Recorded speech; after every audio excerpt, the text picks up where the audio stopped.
কি রে রবীন্দ্রনাথ, আমার টাকা টোকা কো? আমারে খাজনা দেস না কেন রবীন্দ্রনাথ? সাহেব আর বলিয়েন না, যবনেরা খাজনা দিতাছে না।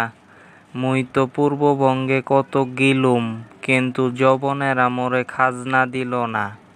এটা খুবই দুঃখজনক। আমি দ্রুতই ব্যবস্থা করতাছি, চিন্তা কইরেন না, মোর উপর ভরসা রাখেন। ওই জবন, খাজনা দে। বুঝছস, আমার এই মুহূর্তে খাজনা লাগবো, সাহেব চাইছে। তোর খাজনা বাকি আছে, খাজনা দে। কি কন ঠাকুরদা, আপনি তো কিছুদিন আগেই খাজনা নিয়ে গেলেন, আর এখন তো বৃষ্টি টিষ্টি হইছে, ফসলও ভালো হয় নাই। এই মুহূর্তে এত তাড়াতাড়ি আপনারে কিভাবে খাজনা দিমু কন? আর তাছাড়া ছেলেটারে বিশ্ববিদ্যালয়ে ভর্তি করাইছি, এখন সব টাকাই নি খরচ হয়ে গেছে গা। আপনি সাহেবরে প্লিজ বলেন না, আপনি কোনো রকম দয়া কইরা কন যে খাজনা আমার কাছে নাই।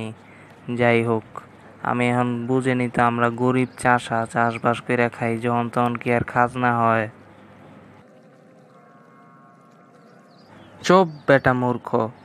কিসের বিশ্ববিদ্যালয়? তোদের মতো মূর্খ চাষারা আবার বিশ্ববিদ্যালয়ে পড়ে? এটা কেমন? আরে তোদেরকে বিশ্ববিদ্যালয়ের প্রাঙ্গণে মানায় না, বুঝছস? আর যেমনেই হোক আমার খাজনা দে। মিছা কথার জায়গা পাস না, যবনের বাচ্চা।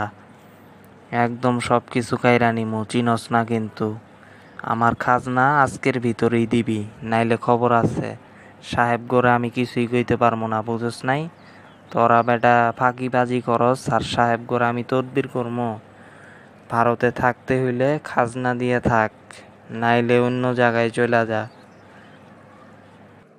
না ঠাকুরদা, আমি সত্যিই বলতাছি, আমার কথা আসলেই সত্যি, বিশ্বাস করেন। এইবার আমার ফসল ভালো হয় নাই, আমার অবস্থা খুবই খারাপ।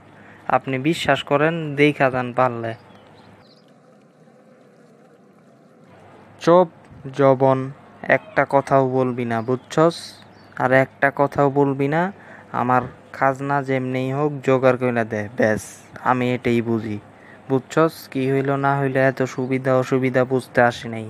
সাহেব পাঠাইছে, আমার খাজনা দে।